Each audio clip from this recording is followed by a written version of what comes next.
pessoal, primeiramente queria agradecer a presença de vocês aqui nessa aula sobre o ator-produtor. Nessa aula eu vou tentar um pouco explicar algumas etapas de produção, por onde percorre toda essa produção, principalmente a da produção teatral, e entender junto com vocês a importância que o ator tem em se produzir atualmente no mercado. Só para vocês saberem aqui, um parêntese, né? Eu vou estar olhando um pouco aqui para a câmera e um pouco aqui para o meu computador, porque a gente tem alguns alunos ao vivo que eu fiz o convite, que também são alunos atores. Vou falar rapidamente um pouco sobre mim. Eu já tenho uma experiência de 11 anos de produção. Eu já passei por diversas linguagens da produção. Eu iniciei na produção teatral, já produzi cinema, eventos de cinema. Atualmente eu sou produtora executiva do Grande Prêmio do Cinema Brasileiro. Isso eu iniciei desde 2013. Trabalhei 4 anos na Rede Globo, já até produzi shows e festas. Eu amo produzir, acho que quem me conhece sabe muito bem disso. Eu sou aquela maluca das planilhas, amo mesmo. Mas assim, antes de iniciar essa carreira como produtora, eu me formei na Cal. Eu sou atriz de formação, e quando eu digo de formação, é porque hoje eu não exerço. Na verdade, assim, eu nunca exerci, eu não sou atriz, nunca exerci. Mesmo assim, durante a Cal, no pré, que o pré é o primeiro período, né, da Cal, eu não conseguia me enxergar como atriz. Eu ficava pensando muito nos bastidores. Eu pensava, o aluno, né, o ator, esqueceu a marcação, esqueceu o objeto do outro lado, e era para estar do lado da coxia. Eu ficava muito preocupada onde que os convidados iam sentar, a lista de convidados. E nisso, mesmo eu sabendo que eu não seguiria a carreira de atriz, eu realmente terminei a formação, me formei na Cal, até para eu entender esse universo do trabalho do ator. A produção, ela tem algumas linguagens, até como eu falei, um pouco que eu já percorri nessa minha experiência, mas basicamente relacionada à cultura, que é a audiovisual e a teatral.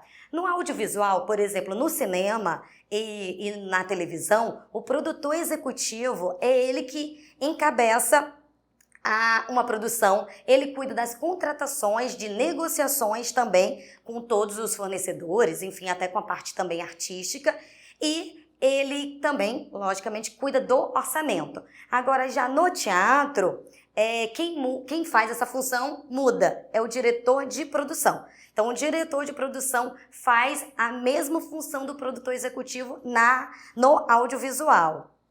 Eu vou dar um exemplo. Assim, cada linguagem, a produção, ela se exerce, se comporta de uma maneira diferente. Por exemplo, como eu falei, eu trabalhei na Globo. No meu primeiro dia na Globo foi um trabalho mega, uma grande produção lá dentro, e quando eu estava nessa reunião eu me deparei com uma pessoa responsável pela segurança, uma pessoa responsável pela alimentação, uma pessoa responsável pela infraestrutura, e eu fiquei pensando assim, não, só comigo, né, lógico. Pensei assim, eu disse, gente, tipo, lá fora no mercado, né, porque eu tinha vindo do mercado, eu que cuido da parte de planejamento, de posicionamento de segurança, por exemplo. Quantos carregadores vai ter naquele dia para montagem? Qual é o cardápio do catering para todo mundo?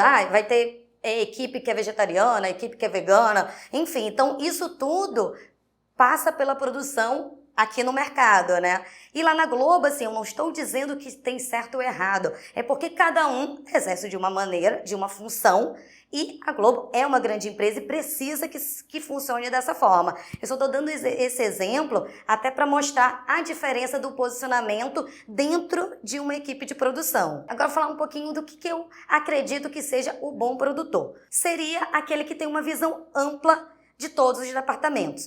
Assim, não estou dizendo que o produtor tem que saber afinco, saber todas as especificações de uma direção, de um figurino, de um cenário, não. Ele tem que ter uma boa noção, até porque ele vai dialogar, ele vai comunicar com todos os departamentos. Querendo ou não, ele é um centralizador de informações e ele se comunica com todos os departamentos. Mas eu costumo até brincar que o produtor, ele também tem que vir nato, eu acredito com ele, um pouco da psicologia. Até porque, assim, quando eu falo psicologia, é porque ele tem que equilibrar muitas emoções. Nesse nosso meio, a gente lida muito com emoções, com expectativas. Por exemplo, o diretor vai reclamar da atriz que não está se jogando no personagem. Mas aí ele liga pro produtor, né? O diretor, o ator quer sair da peça, aí ele vai ligar pro produtor, lógico, né? Sei lá, o diretor não gosta do nome dele que não tá no cartaz, porque não tá com destaque. O nome dele tem que ter mais destaque.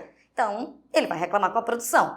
Então, o produtor ele tem que estar todo momento lidando com todos esses equilíbrios, né? Então, e por isso que eu costumo dizer que, de fato, a gente tem que realmente equilibrar essas emoções e essas expectativas. Assim, além disso tudo, né, do produtor, ele ter essa comunicação e ter que ter essa boa comunicação, eu acho que ele tem que entender, como eu já falei de tudo um pouco. Eu, por exemplo, já fiz vários cursos, não só de produção, já fiz curso de cenário, de figurino, para eu entender todos esses departamentos para poder também saber orquestrar essa produção. Aqui, nessa aula, a gente está falando um pouco dessas linguagens, né? Principalmente audiovisual e teatral, mas o nosso foco aqui vai ser produção teatral. Quando eu pensei nesse curso, né, nessa aula, o ator-produtor, foi exatamente por isso, porque tudo que eu estou falando, o produtor, ele é um comunicador. E quem pode ser um comunicador tão bom quanto um produtor? Seria o ator. Então, assim, o ator, ele tem um domínio da comunicação, do diálogo, e ele a todo momento, nesse mercado que a gente se coloca hoje em dia, ele precisa se reinventar, se recriar, e por que não se produzir, né? Gente, eu só tô passando aqui, meu slide aqui é um mouse, tá? Então, o ator, ele pode se produzir de duas maneiras.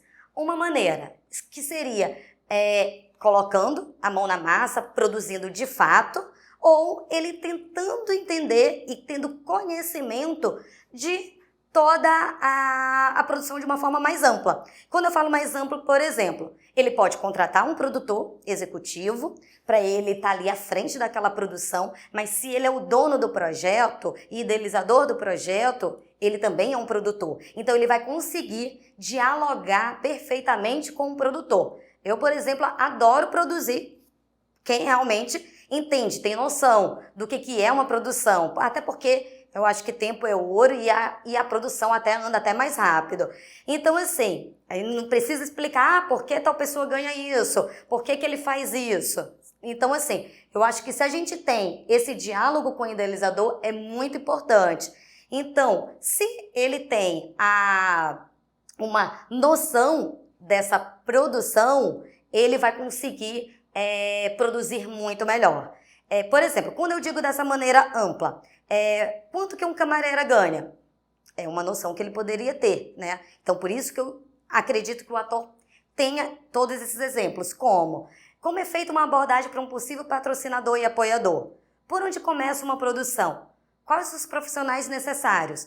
Como planejar uma produção teatral? Então, assim, isso são perguntas que, se o ator, produtor, tiver essa noção, ele vai seguir mais rapidamente para essa autoprodução. E assim, para agora entender um pouquinho de vocês, principalmente não só aqui, né? Quem está aqui do outro lado da telinha, mas aqui ao vivo, que são os alunos, eu queria entender um pouquinho de vocês. Vou fazer aqui essas perguntas. Participa quem quiser, tá tudo certo. O que seria? O que motiva a se produzir? Quais os pontos críticos que não motivam a se produzir? E quem ainda não teve essa oportunidade, por que acredita que não realizou? O que não me motiva é ter que fazer aquela burocracia do projeto, né? Que é fazer direitinho, como eles colocam, né? Fazer as justificativas, os objetivos, o cronograma, o orçamento. Eu acho muito chato. Eu confesso que eu acho, né, pensar em contrapartida, isso me desmotiva um pouco. E o que me motiva é saber que eu mesma posso fazer, né? Eu mesma posso pegar, posso sentar e posso produzir, né? Fazer essa pré-produção e colocar o projeto na rua, né? Colocar o projeto em palcos. Então, isso é o que me motiva.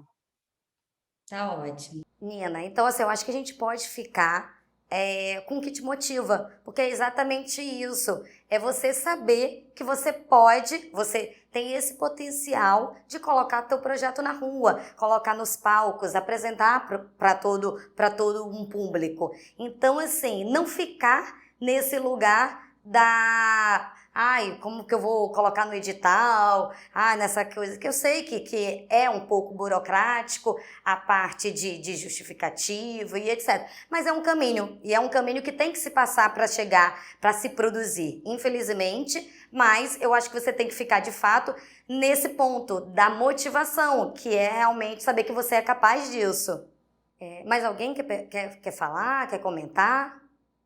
Então, acho que muitas coisas me motivam, mas assim, a principal delas, eu acho que é a minha vontade, o meu anseio de contar as minhas impressões para o mundo, sabe? Assim, de jogar para fora os meus pensamentos. É como se tivesse uma vontade dentro de mim de dizer assim: ei, olha o que eu penso sobre isso, olha como eu enxergo isso. Isso é uma coisa que me motiva a buscar o meu trabalho, assim, como atriz. Nayana, então assim, só comentando um pouquinho o que você falou agora, eu acho que o principal que eu acho que a gente pode ficar é até esse aspas que você fala, ei, quero colocar minhas ideias para o mundo. E isso é muito importante, porque se a gente quer colocar nossas ideias para o mundo, com certeza a gente vai ter essa motivação de aprender, seja edital, seja contratar, seja saber quais são as etapas da produção. Se você tem um foco que quer uma liberdade financeira, que quer sair, colocar suas ideias para o mundo, isso para mim, e com certeza, já é tudo. Josias. O que me motivou a produzir? O que me motivou a produzir foi que, desde que eu cheguei no Brasil, há 9 anos atrás, eu percebi que eu não estava tendo as oportunidades que eu estava acostumado a ter para contar histórias. E eu me dei conta que era possível produzir com orçamentos mesmo baixos, mas, sobretudo, que eu vi que eu tinha muita coisa para dizer. E começaram a me dizer que eu tinha uma ótica diferente. Tanto é que no meu último curta que eu produzi, a gente ganhou um prêmio de melhor filme no Festival de São Paulo, melhor filme brasileiro, e todo mundo falou que eu tinha uma ótica diferente em relação à favela, entende? E foi mais ou menos isso. Eu entendi que eu era único. Todos nós somos únicos, mas que eu tinha um olhar que era diferente. É isso. Obrigada. Então, Josias, achei muito interessante o que você falou e até dialoga um pouco com o que a Nayana falou, de colocar essas ideias, né, para o mundo. Quando você fala que quando um projeto é seu, como você já fez, né, há pouco tempo, esse projeto que você cita, você conseguiu mostrar uma outra ótica, isso é muito interessante, porque quando o projeto não é seu, nem sempre você vai ter esse posicionamento e esse poder de colocar o seu olhar do seu projeto. E então isso é muito importante, porque se você é um ator contratado, talvez o diretor compre a tua ideia e talvez não. Então, se você é o dono desse projeto, você vai conseguir seguir com o seu posicionamento, com a sua ideia. Eu acho que é isso. Agora, para a gente realmente falar sobre as etapas de produção, mas alguém quer falar só para a gente finalizar sobre essa motivação e não motivação em se produzir? Letícia, tá, pode falar. Então, Amanda, assim, o que me motiva a produzir é saber que eu posso colocar minhas ideias em prática, né? Sem ter que ficar à mercê do mercado, à mercê de alguém ter que me chamar, de alguém ter que me convidar para um trabalho.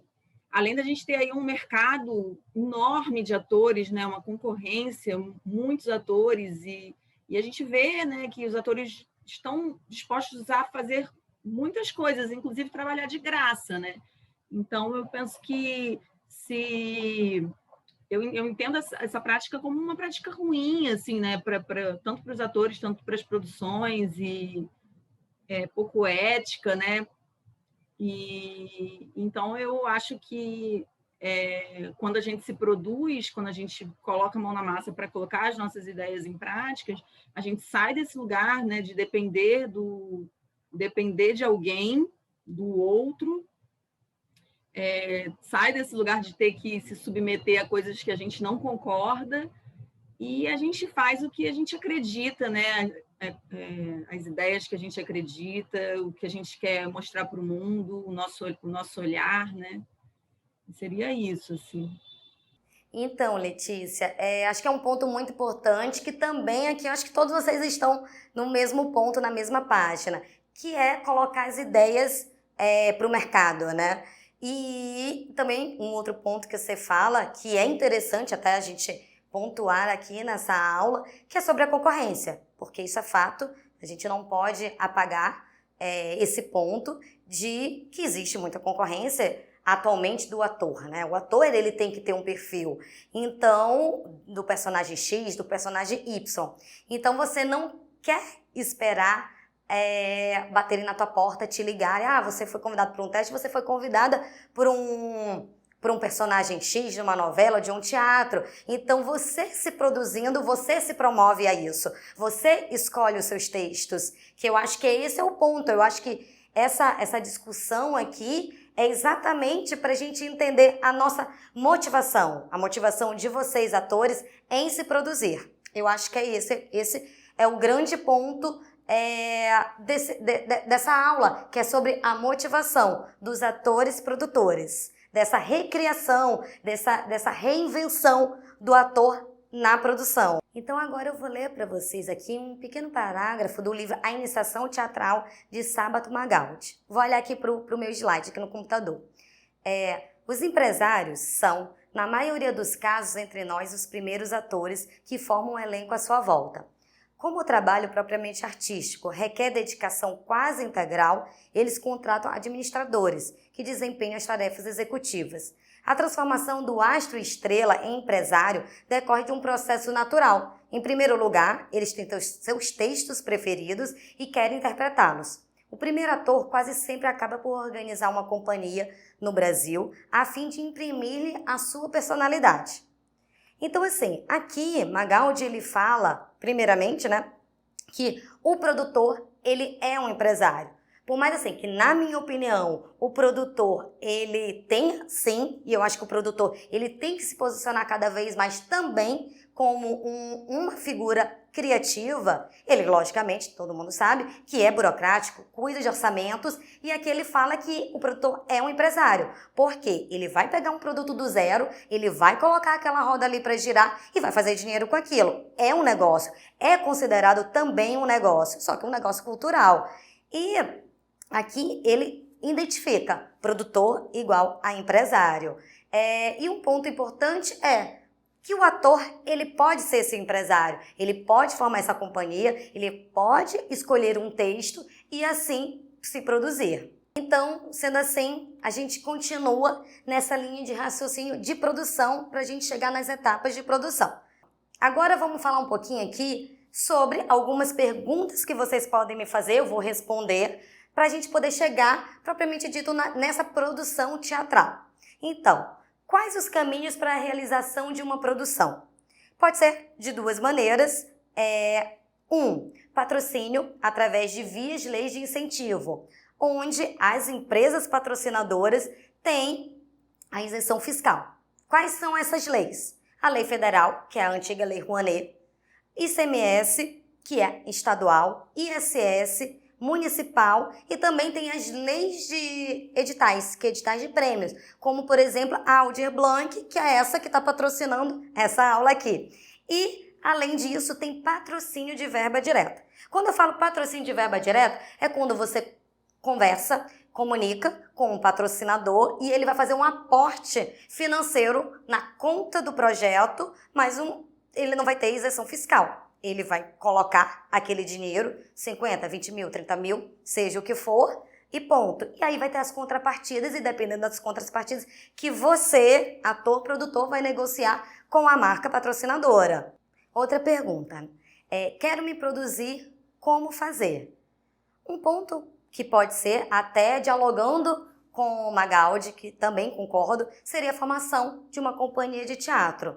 Por exemplo, eu estou trabalhando atualmente, já trabalhei no passado com uma companhia de teatro.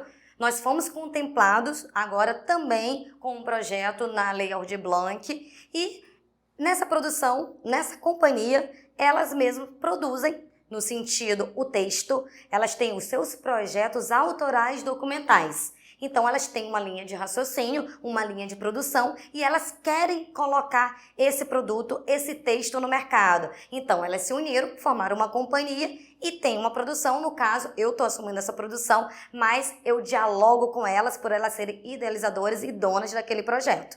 Um outro exemplo que também sempre incentivo, e incentivei uma atriz também, que é conversar com alguns patrocinadores para ela poder se divulgar e também dialogar um pouco o que a Letícia falou, não esperar bater na porta. Eu concordo muito com isso.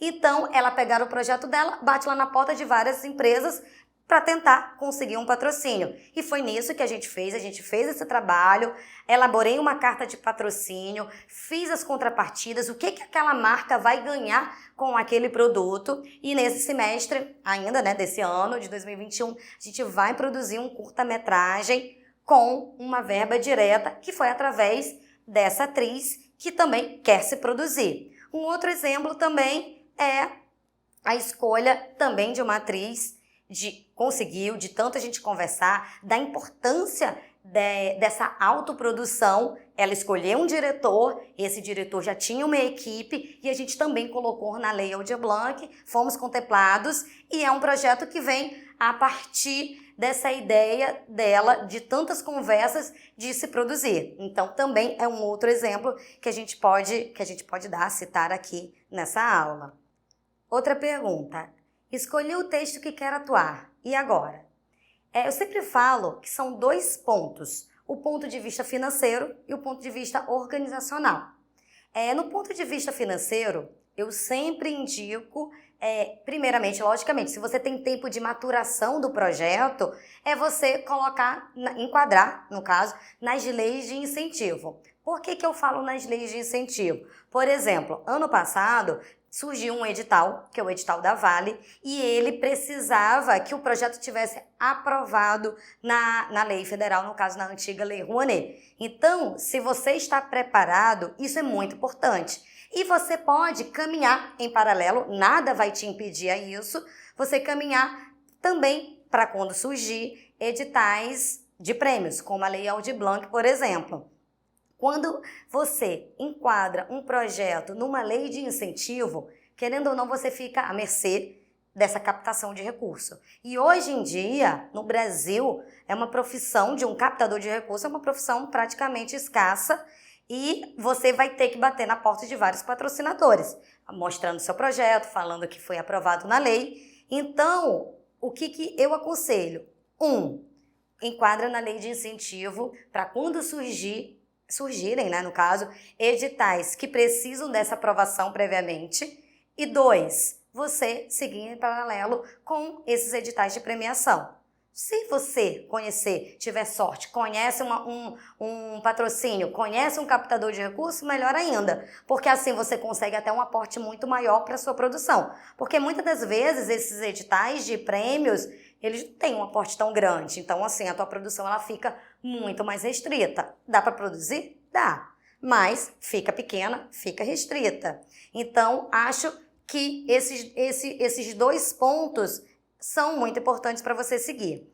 No ponto de vista organizacional, primeiro, mais uma vez, fazendo aqui um paralelo com Magaldi, que é a escolha do texto. Então, assim, você escolhe o texto que você pretende atuar, o texto que você se sente confortável naquele personagem, enfim, você vai pensar, vai escolher e tem que pensar, ponto número 1, quem é esse autor? O autor é vivo? Se ele for vivo, você comprou os direitos autorais, você vai comprar os direitos autorais, ou ele faz parte desse processo também criativo da tua produção?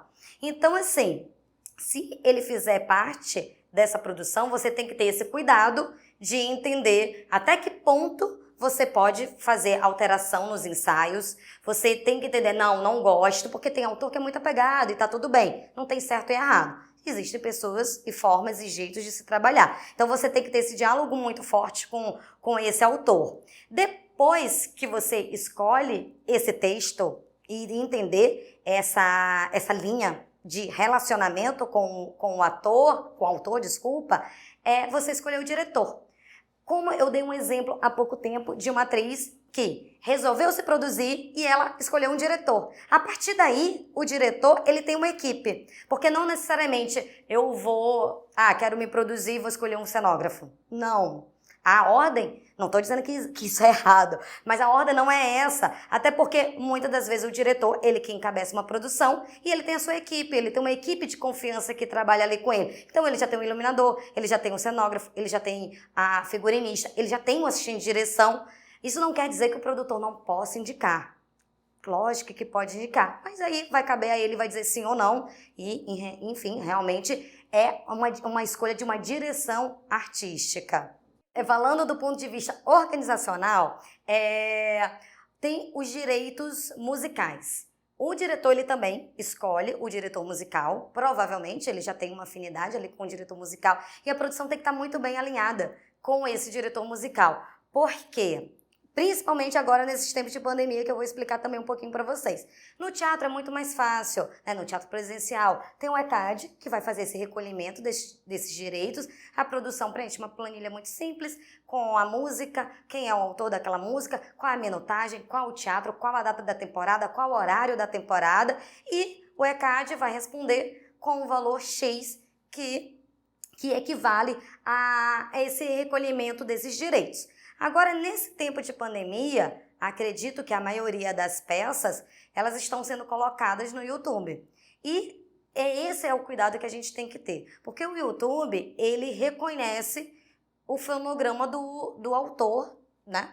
Quem detém daqueles direitos daquela música. Por exemplo, se eu vou produzir uma peça e o diretor musical vai colocar uma música do Chico Buarque, o YouTube vai reconhecer aquele fonograma e vai derrubar o vídeo, vai derrubar a peça online. Então, o que tem que ser feito nesse caso? A peça tem dinheiro?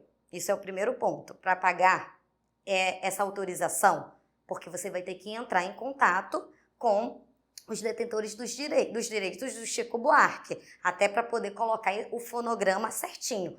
Um outro ponto que pode ser também feito, que também necessita de dinheiro, é você pedir autorização para a editora da música, que também são detentores desse direito, e você fazer uma regravação. Então, assim, por exemplo, eu sou cantora e vou cantar uma música do Chico Buarque, vai trabalhar Vagabundo, pode ser, e eu vou cantar. Porém, o YouTube não vai barrar? Não vai barrar. A música vai seguir, mas você tem que ter autorização para estar fazendo essa regravação. Só que assim, muitas das vezes, como eu já falei, nesses editais a gente não tem uma verba muito grande. Então, o ideal e o que eu aconselho é você ter um diretor musical que compõe uma música específica, uma trilha específica para o seu produto, no caso, para a peça teatral. Outra pergunta. Formei equipe. O que fazer? Como escrever nos editais?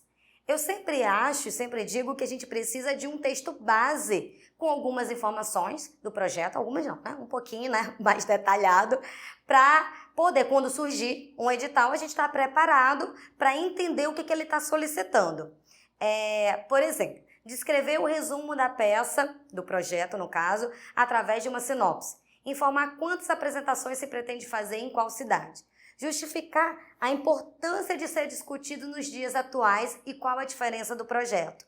Descrever em forma de texto a qualificação da equipe artística envolvida. Isso daqui eu acho que é muito importante para você vender o projeto. Isso daqui é um dos pontos principais que eu acredito quando você está em busca de um patrocínio de verba direta. Porque eles se interessam por isso. Quem é que está envolvido, seja um ator, seja um diretor, seja um cenógrafo, iluminador, diretor de fotografia. Então eles querem saber o que vai levar? Então, a gente tem que ter esse olhar para quando a gente quiser vender o projeto. Não só para o patrocínio de verba direta, até porque quem está na banca também se interessa também por essa qualificação artística. Outro ponto, objetivar o que trará de positivo para a sociedade.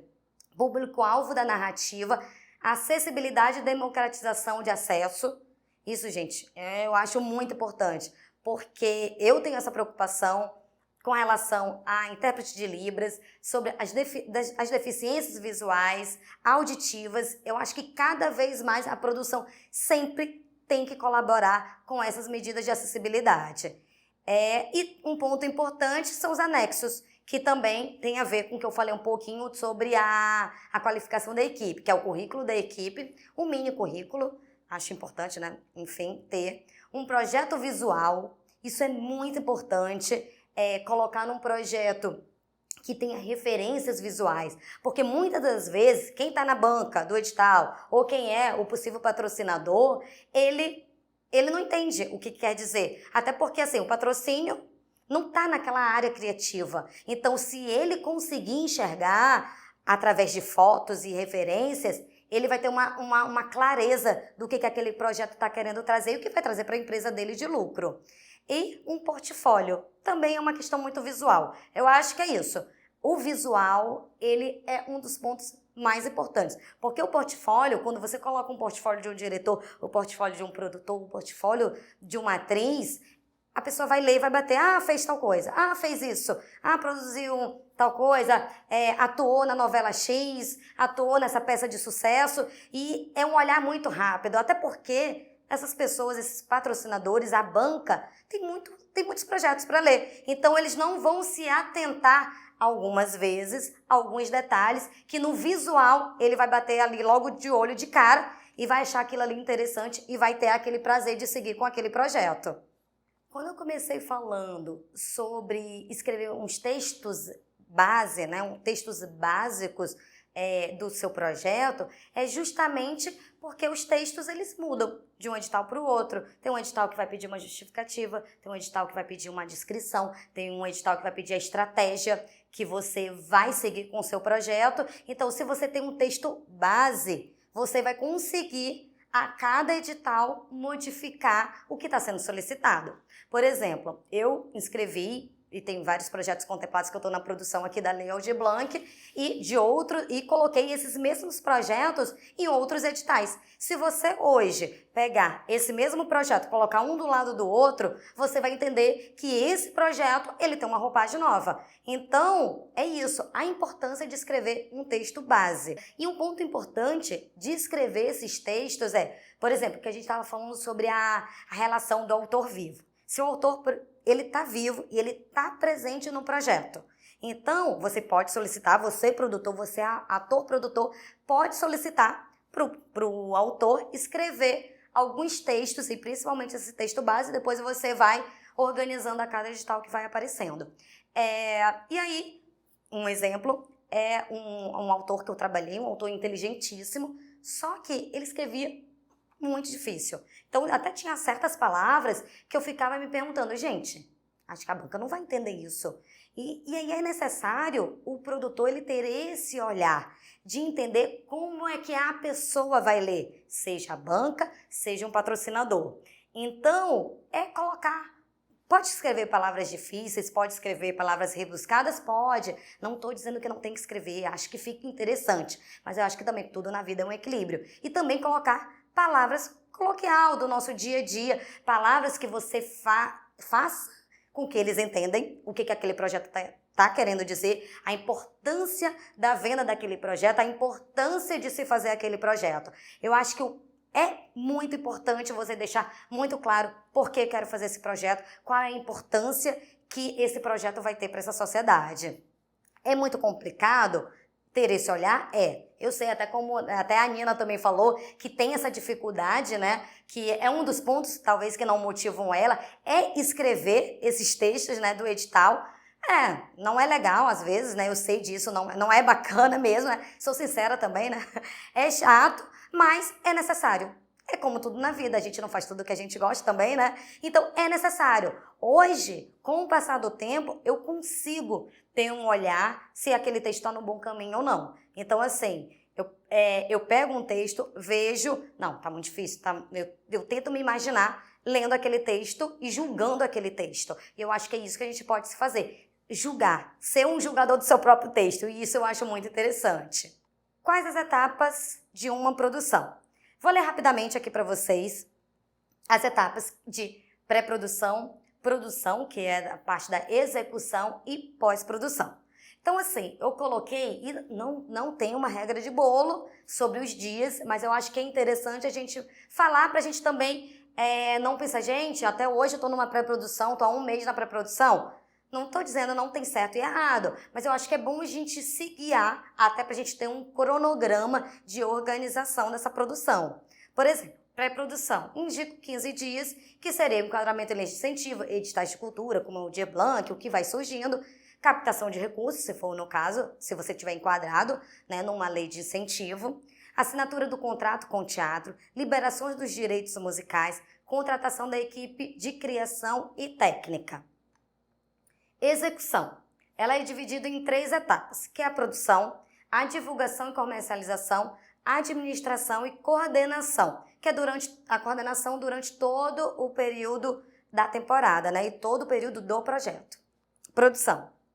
Ensaios, criação de cenografia e figurinos, compra de material, de confecção de cenário e figurino, criação de iluminação, locação de equipamentos de luz e de som, transporte de cenário, de equipamentos de luz e som para o teatro, montagem, técnico, cenário, luz e vídeo. Isso também é um ponto interessante, que a gente tem que entrar nessa produção, nessa montagem, principalmente com a montagem de cenário, e depois entra luz, e depois entra vídeo, realização de uma sessão gratuita. Isso também fala um pouco sobre a democratização de acesso, que eu falei ainda há pouco, fazer um ensaio aberto para um público social, isso é muito importante, democratizar essa formação de plateia, realização da temporada. Na realização de temporada também é importante a gente ter uma cota uma cota para esse público social. Na lei de incentivo, com certeza, isso você já é obrigado a colocar essa cota, mas eu acredito que, independente a isso, acho necessário os produtores se colocarem também para isso, e contato com instituições de benefício de gratuidade, a título, que é o que eu falei agora, de contrapartida social e formação de plateia. Divulgação e comercialização. Criação e aprovação de release, criação e aprovação de um layout de material gráfico. Esse material gráfico, ele é construído também muito com o diálogo do diretor. Aprovação desse material gráfico pelos patrocinadores e leis de incentivo. Também nos editais de premiação tem que ser aprovado esse material gráfico, assim também como o release também ele tem que ser aprovado. Produção de material gráfico e banner, fotos de divulgação, distribuição de material de divulgação à imprensa, marketing digital. Isso hoje em dia, né, é o que há, né, no mercado. Tem que existir um marketing digital, isso é muito importante para a divulgação, seja uma assessoria de imprensa e um marketing digital. Eu acho que tem que andar lado a lado essas duas formas de divulgação. Registro e edição do espetáculo em vídeo, manutenção de divulgação durante a temporada, e preparação de um book com resultados, fotos, clipes, material gráfico, registro em vídeos, porque tudo isso vai para a prestação de contas. Você vai ter que colocar isso, seja de uma lei de incentivo, seja de um edital de premiação, ou seja de um patrocínio de verba direta. Você, de alguma forma, vai ter que prestar conta com o seu patrocinador, seja ele qual for. O outro ponto que é a administração e coordenação, que é pagamentos de cachês da equipe artística e técnica, pagamentos de fornecedores, pagamento de impostos, confecção e preparação desse book, que eu já tinha falado, que é da prestação de contas. Um ponto muito importante, que é da pós-produção, que é o último ponto, na verdade, da pós-produção, é a prestação de contas. A prestação de contas, eu acho que um produtor ele tem que ter uma obrigação de produzir já pensando na prestação de contas. Porque sim, eu acho que você tem que pensar no seu coleguinha, no seu coordenador, né, o coordenador administrativo. Então, eu não posso produzir sem pensar na prestação de contas. Então, assim, se eu vou comprar pilhas, eu tenho que ter aquela nota fiscal, eu tenho que ter a nota fiscal de acordo com os dados do proponente, eu tenho que saber se aquele item ele está de acordo com aquela aprovação na lei. Se eu vou comprar o material de cenografia, eu tenho que conversar com o cenógrafo e explicar como ele vai fazer essa compra a todo momento para deixar tudo muito mais redondo na prestação de contas. Ainda assim, na pós-produção, que tem a desmontagem do espetáculo, a retirada de todos desses materiais de dentro do teatro, transporte, né, de todo esse material de cenário, de iluminação, vídeo, se for o caso, do teatro, a entrega do teatro nas mesmas condições, né?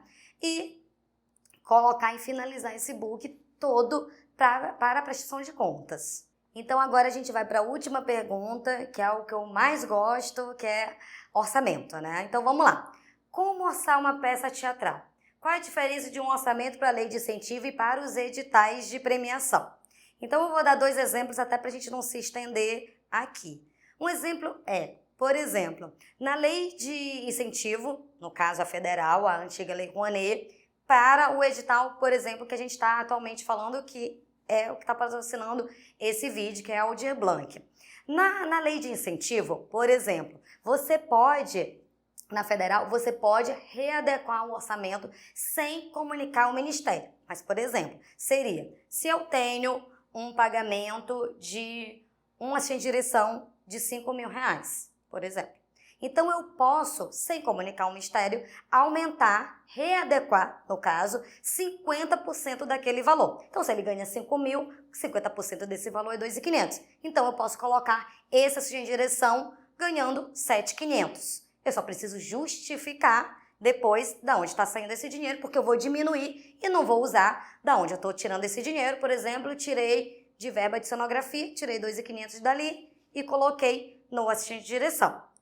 Agora, na lei Aldir Blanc, você só tem um momento de readequação e você, a partir do momento que você aprovou a assistente de direção de R$5.000, você vai ter que ser R$5.000. Se aprovou, não tem mais a chance dessa readequação, que é o contrário da lei. A lei você pode fazer várias vezes sem essa comunicação, desde que não ultrapasse o teto de 50%. Se você ultrapassar o teto de 50%, ainda assim tem uma mobilidade.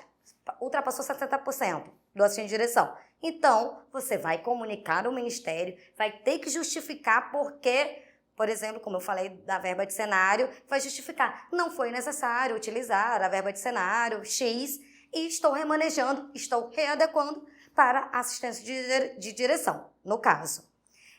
Um ponto importante que cada vez mais eu foco e acho necessário são os tributos fiscais. Muitos produtores hoje, principalmente, porque nas leis de incentivo não tem isso, tá? Quando são essas leis, como eu falei, federal, estadual e municipal. Mas tem esse exemplo nos editais de premiação.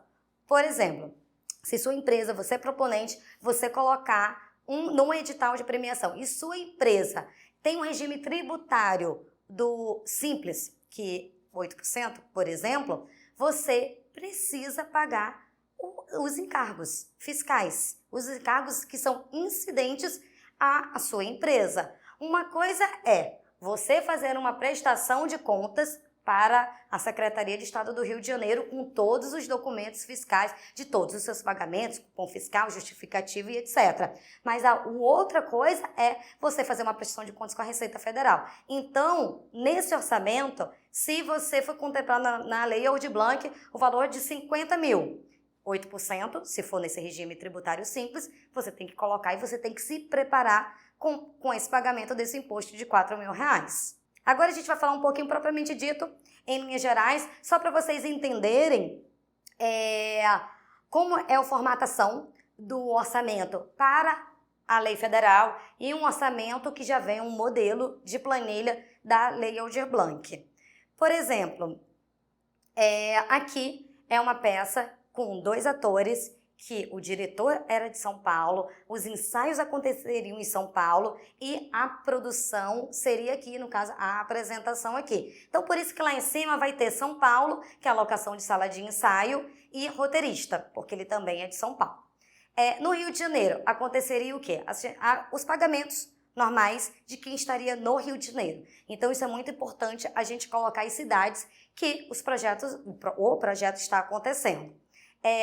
Um ponto importante que em uma planilha normal, assim, que a gente realmente segue numa planilha de orçamento, a gente não coloca a coluna de dias. Então, por exemplo, o assistente de direção, ele está ali trabalhando em 120 dias.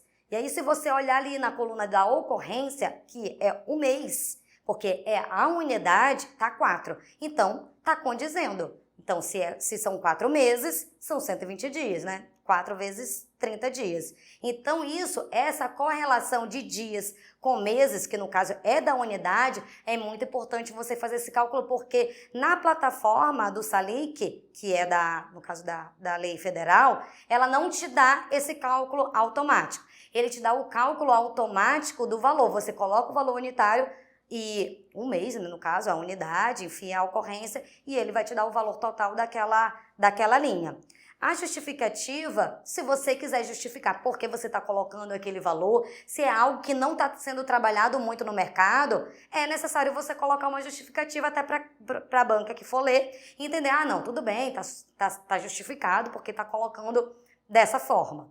Então, aqui tem um orçamento básico de uma lei. Olha ali, não está esquecendo do intérprete de Libras, que isso é muito importante. Em algum momento aqui vai ter audiodescrição, que é exatamente, mais uma vez o que eu falei, sobre a acessibilidade e democratização de acesso. E aí aqui tudo está na produção.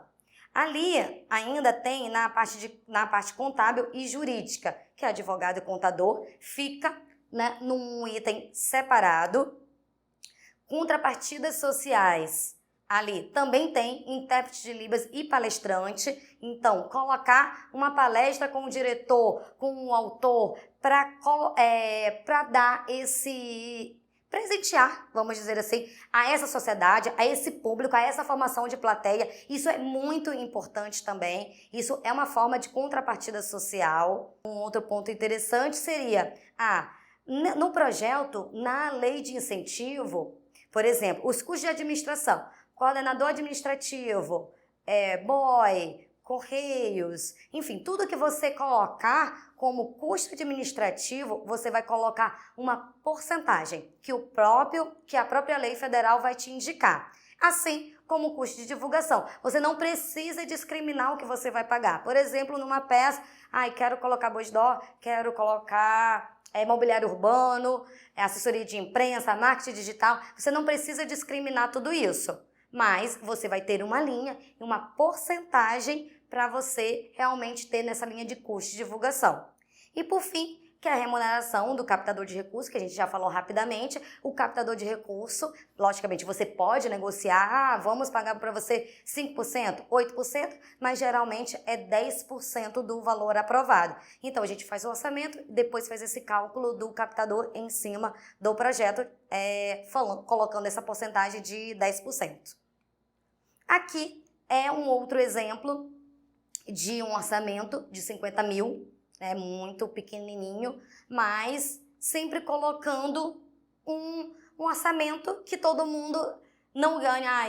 De 50 mil o diretor vai ganhar 10 mil e o autor e a produção vai ganhar 3 mil? Não. Ou o cenógrafo vai ganhar 2? Não. Então, assim, a gente também tem que ter um equilíbrio aí nesse orçamento, colocando um pouco mais para o diretor, e vamos tendo o equilíbrio de toda a parte da equipe. Por exemplo, aqui, o diretor no orçamento de 50 mil, ele está ganhando 3 mil, o autor 2.500, o elenco também 2.500, e aí a equipe criativa, todo mundo ganhando 2 mil reais, para ter esse equilíbrio que eu estou falando.